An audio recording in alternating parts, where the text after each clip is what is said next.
Well, good afternoon. Today we are going to be looking at chapter 19 of the book of Judges. And the truth is, I have had this ready to film, tape, whatever, digital, for a week now. And I've kept on putting it off because it's just a very disturbing chapter. So I want to give you a heads up. It is a very disturbing chapter, and you probably don't want any kids around who would understand what's going on hearing this. It's very disturbing, and we're just going to kind of get into it, giving you a little intro to this study of Judges. If you are just seeing this as the first one, please come out of this one, go to the Facebook page that is sending you a link to this, and look back to an earlier list. I know my personal page on Facebook, last week I put a link to the English playlist, so if you click on that, it'll take you to all of the ones that have been done up to now. This is lesson 6, so there are 5 before this, and because you really need the setup before we look at this. But for those of you who have been following along on all of them, let's dive into chapter 19, and basically for me to get it over with, because it's just so wrong. Okay. Basically, everything that takes place in this, I created, you know me, and I love maps. We have anywhere from Bethlehem to Shiloh, that area, right in that area of Israel at the time. And the Levite mentioned in this is a different Levite from the one mentioned in chapter 17 and 18. We are, again, going in chronological order, not in chapter consecutive order. So we've done 1, 2, part of 3, 17, 16, 17, 18, part of 3. Now we're doing 19, 20, 21 in the next few lessons, and then we go back and finish chapter 3, and then from then on it's 4 through 16. So, okay, can you tell I really don't want to do this one? Okay, chapter 19, Judges. In those days, Israel had no king, meaning they weren't listening to God. Now, a Levite who lived in a remote area in the hill country of Ephraim took a concubine from Bethlehem in Judah. Give you a heads up, the legality of a concubine obviously is not a wife, but the legality of a concubine, the way people saw and treated her, was similar to nowadays what we call common law wife. They haven't actually had the ceremony, but they've been living together long enough that people are, legally, a concubine was an acceptable option.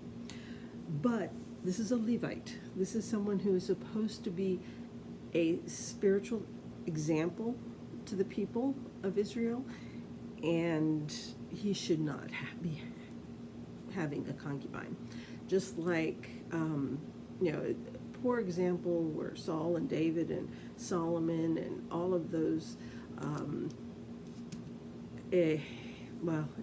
Jacob had concubines. It's a poor example. It's not a godly example, but it was accepted because in those days, Israel had no king. In those days, Israel was not listening to God. So he had a concubine from Bethlehem in Judah. And we notice that in chapter 17, 18, chapter 3, chapter 19 now, there's a lot going on between Bethlehem and Judah and Ephraim. Judah, Benjamin, and Ephraim's lands. just kind of in this area. Okay. But this concubine was unfaithful to him. She left him and went back to her parents' home in Bethlehem, Judah.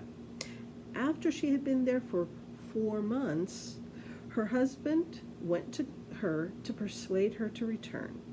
He had with him his servant and 2 donkeys. I'm going to stop there for a second. Okay? Again, common law wife. So he is called her husband because, as far as the Canaanites are concerned, this is acceptable, and because the Israelites have mixed with the Canaanites, they're finding it acceptable as well. She cheated on him, she was unfaithful to him, and decided to leave him. It was very reminiscent of many years later, hundreds of years later, when Hosea gets married to a prostitute who cheats on him, has children by other men, and then leaves him and ends up prostituting herself again, and all of that stuff. It's very reminiscent of that. So, but we're going to learn this Levite is not Hosea. This Levite is nothing like the future prophet Hosea. Okay, so she goes home, and after she's been there for 4 months, her husband went to persuade her to return. Okay, so middle of verse 3. She took him into her parents' home, and when her father saw him, he gladly welcomed him. He was so relieved. It's like, oh, you are going to, you haven't thrown her out just because she's been so bad to you. Wow. So his father-in-law, the woman's father, prevailed on him to stay, so he remained with him for 3 days, eating and drinking and sleeping there. And that is a traditional time period. 3 days is a traditional, we're being polite, we've invited you in, I'm being polite, I'm staying here, we're enjoying our time together. This is normal. This would be very customary in this time and place. On the 4th day, they got up early, and he prepared to leave. But the woman's father said to his son-in-law, "Refresh yourself with something to eat, then you can go." So the 2 of them sat down to eat and drink together. And afterward, the woman's father said, "Oh, please stay tonight and enjoy yourself." And when the man got up to go, his father-in-law persuaded him, so he stayed there that night. Okay, 4 nights, okay. On the morning of the 5th day, when he rose to go, the woman's father said, "Refresh yourself, wait till afternoon." So the 2 of them ate together.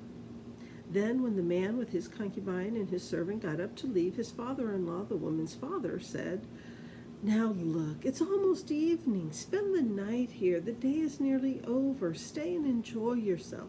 Early tomorrow morning you can get up and be on your way home." But unwilling to stay another night, the man left and went toward Jebus, that is Jerusalem, with his 2 saddled donkeys and his concubine. Stop there, okay? So it's like, okay, I just want to go home. And, her father is just like so happy with this guy and everything. Okay, obviously troublesome daughter, maybe. I don't know. We don't know, except for the fact that she cheated on him after becoming his concubine. And so they find this afternoon, and it's just like, we're in Bethlehem, leaving Bethlehem. Let's, going in the direction of Jerusalem, or Jebus at that time, and on the way to Ephraim, the hill country of Ephraim, where it is his home. So, verse 11. When they were near Jebus, and the day was almost gone, the servant said to his master, "Come, let's stop at this city of the Jebusites and spend the night." His master replied, "No, we won't go into any city whose people are not Israelites. We will go on to Gibeah." He added, "Come, let's try to reach Gibeah or Ramah and spend the night in one of those places." So they went on, and the sun set as they neared Gibeah in Benjamin. There they stopped to spend the night. They went and sat in the city square, but no one took them in for the night. I'm going to stop there for a second. I want to point out a couple things. Didn't want to stop in Jerusalem. because it's a pagan city. He wanted to stop in one of the Israelite cities, and so it was like, I just want to keep on going. But apparently, to find this out, the tradition is, if you're looking for a place to stay for the night, people stop looking for people to invite to their homes once it gets dark. And so the comment that it was the end of the day. It ended. What does this say? Yeah. So they went on. They stopped to spend the night. Oh, the sun set as they neared the city. So technically, no one really needs to take you in. You got in too late. It's dark out. We're not going to invite strangers into our home in the dark, whatever. And so here they are in Gibeah, in the land of Benjamin, and they're sitting out there. Now, this reminds me a little of the story of Lot when the two angels went into, he lived in Sodom. Genesis chapter 19, Genesis 19, verse 2. And it's like he meets up with these two angels that arrived in Sodom in the evening, and Lot was sitting at the gateway. When he saw them, he got up to meet them and bowed down. He invites them to his house, and they say, "No, we will spend the night in the square. It's after dark." It's like, "No, that's okay. You don't have to." But he insists on it, so they go to his house. Now, I want to hold that spot if you looked it up. Genesis 19. Okay, so we come back to this story. The Levite, concubine, servant, donkey, two donkeys, in an Israelite city, not a pagan city, an Israelite city in the middle of the state of Benjamin. Okay? The region of Benjamin. Okay. Verse 16 through 21. That evening, an old man from the hill country of Ephraim, who was living in Gibeah, the inhabitants of the place were Benjamites, came in from his work in the fields. Stop there. Okay, so this man is originally from the same part, from the hill country of Ephraim, which is where the Levite is from. So, hey, it's like, oh, you're from come on in. He's just coming in. It's dark. He's coming in from work in the fields. When he looked and saw the traveler in the city square, the old man asked, "Where are you going? Where did you come from?" And he answered, "We're on our way from Bethlehem in Judah to a remote area in the hill country of Ephraim, where I live. I have been in Bethlehem in Judah, and now I am going to the house of the Lord. No one has taken me in for the night. We have both straw and fodder for our donkeys, and bread and wine for ourselves, your servants, me, the woman, and the young man with us. We don't need anything." "You are welcome at my house," the old man said. "Let me supply whatever you need, only don't spend the night in the square." So he took him to his house and fed his donkeys. After they had washed their feet, they had something to eat and drink. Mention something right here. Okay?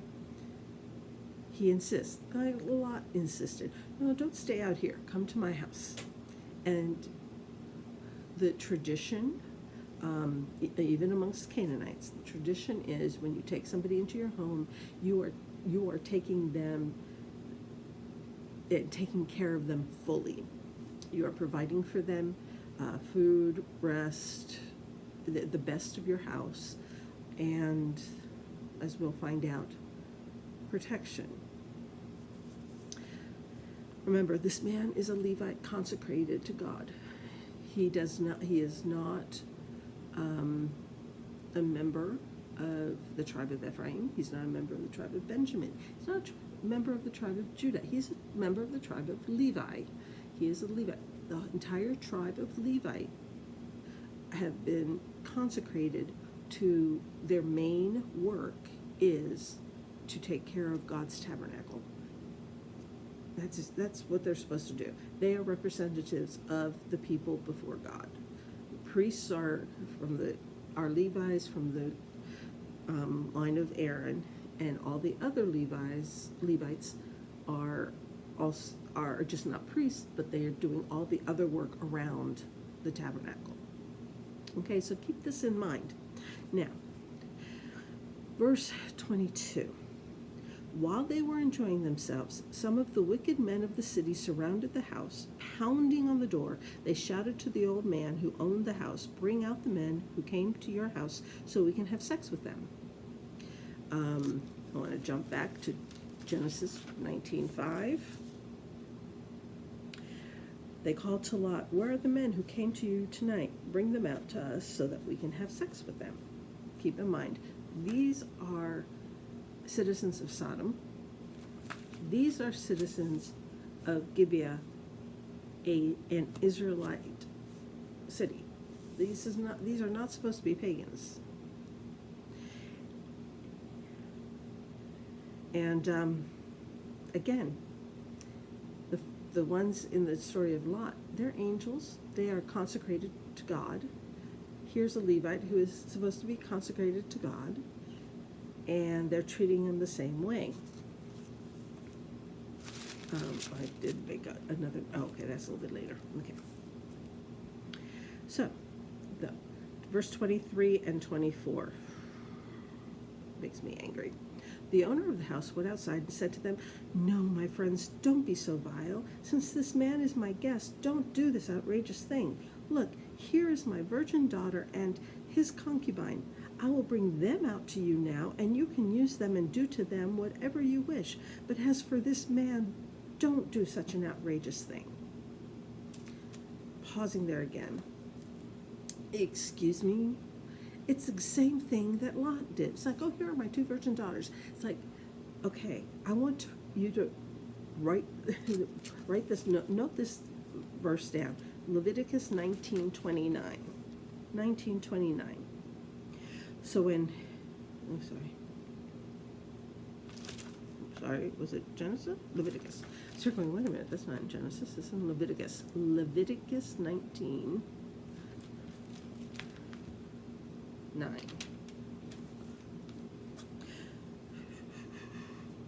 No, that's not it. Where's 1929 maybe? Yes. I'm so, okay, erase.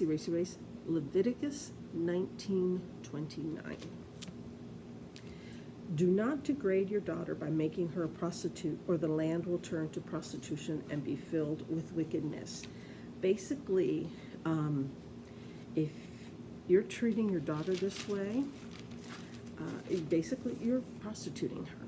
You're not asking for money, but you're asking for safety.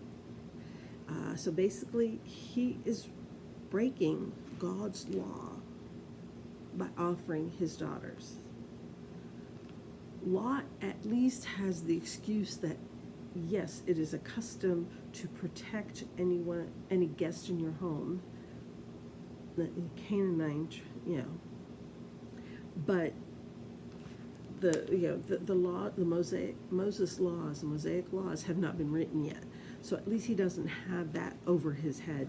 Yet this man, this father, does. And he is knowingly or not, breaking God's law. We're going to continue. Verse 25. But the men would not listen to him. So the man took his concubine and sent her outside to them, and they raped her and abused her throughout the night. And at dawn they let her go. At daybreak, the woman went back to the house where her master was staying, fell down at the door, and lay there until daylight.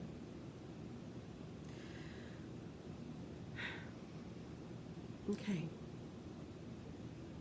Evil. Pure evil. But this next sentence really got to me also. Verse 27.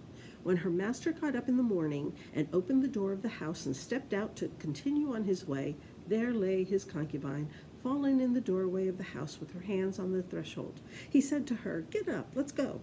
But there was no answer. Then the man put her on his donkey and set out for home. How cold-hearted. First of all, He shoves her out the night before, and then apparently when he got up in the morning, so he went to bed, he went to sleep. He didn't care at all. So why did he go to fetch her in Bethlehem of Judah? Probably to save face. How dare you leave me? How dare you make fun of me? So here he has absolutely no care about her. He doesn't care about her at all. He's gone to bed. And then when he wakes up, he opens the door, sees her, get up, let's go. As if nothing's happened. Yet she's dead.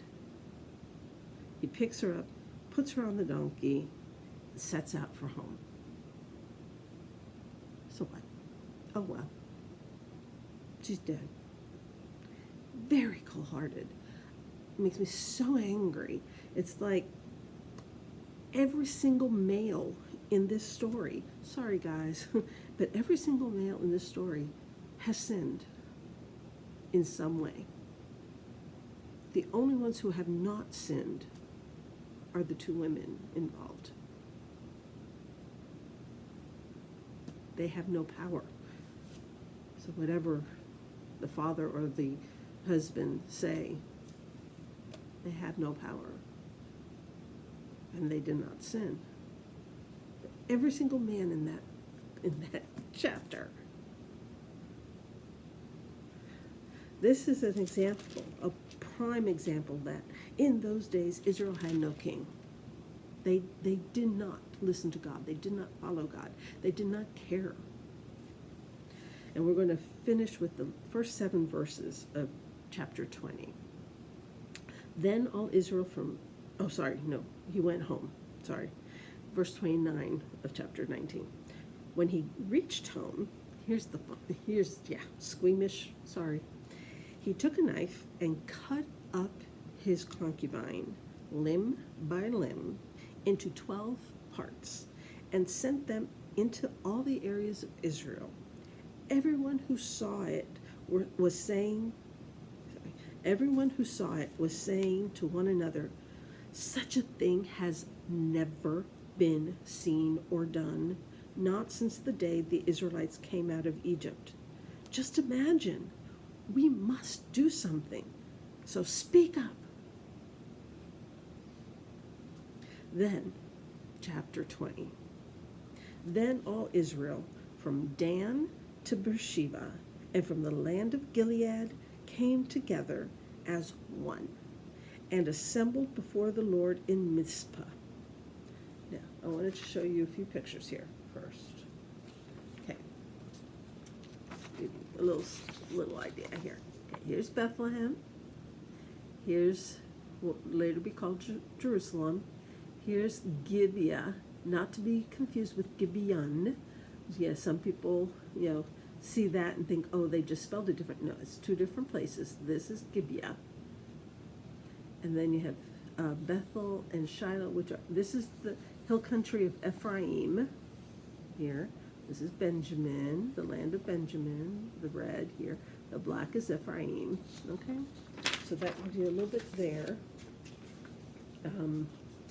So they come from, let me see if I have a map here because I didn't, from Beersheba. Okay, they come from Dan, the furthest north you can go, to Beersheba, the furthest south. Or there he is, Beersheba. Israelites from all over. He sent 12 parts of 12 tribes. And they assembled before the Lord in Mizpah, which I know I've looked it up in other places, so let me find it. Okay, let's just kind of go really close up here. Here's Bethlehem, Jerusalem. Mizpah is right here. It's not labeled on this map, but it is on another one in that area. So they come from the north, they come from the south, and they kind of meet in the middle. And to talk about this. And the leaders, verse 2, the leaders of all the people of the tribes of Israel took their places in the assembly of God's people, 400,000 100,000 men armed with swords. The Benjamites heard that the Israelites had gone up to Mizpah. Then the Israelites said, "Tell us how this awful thing happened." So the Levite, the husband of the murdered woman, said, "I and my concubine came to Gibeah in Benjamin to spend the night. During the night, the men of Gibeah came after me and surrounded the house, intending to kill me. They raped my concubine, and she died." Stop. Isn't he leaving something out of this story? Isn't he leaving out the fact that he threw her out into the street to the men? It's like, excuse me? A little holier than that here. It's like, you're not mentioning part of the story, but he doesn't. Verse 6, I took my concubine, they raped my concubine and she died. I took my concubine, cut her into pieces, and sent one piece to each region of Israel's inheritance because they committed this lewd and outrageous act in Israel. Now, all you Israelites, speak up and tell me what you have decided to do. And I want to just talk one more thing. It's remember I mentioned Hosea and the example that how it reminded me of things. But if you actually look in Hosea chapter 9 and chapter 10, you get far enough back. Major prophets, Hosea, minor prophet. 9:9. They have sunk deep into corruption as in the days of Gibeah. God will remember their wickedness and punish them for their sins. 10:9, Hosea 10:9. Since the days of Gibeah you have sinned, Israel, and there you have remained. Will not war again overtake the evildoers in Gibeah? So here we have, it's become an epithet in the future. Comparing sin, or comparing Gibeah to sin. This city has become known as the bottom. It's the horrible city. This sin was abhorrent to them, and we're going to actually leave you with a cliffhanger there, because I don't want this to get too long. So all the tribes of Israel have, except for Benjamin, have met up from north and south, have met up in Mizpah, which is about in the middle of the land of Israel, just north of Benjamin's area. Like, remember, Benjamin has this area right here, and so they're just north of there. Anyway, and this Levite is saying, so what have you decided to do? What are you going to do about it? Now, all you Israelites, speak up and tell me what you have decided to do. And that's where we're going to stop. And it will come back next lesson and see what they have decided to do. Your homework is read chapter 20. Read chapters 19, 20, and 21. That will get you through this entire study. It's a three-parter. The first part is the sin perpetrated on this woman.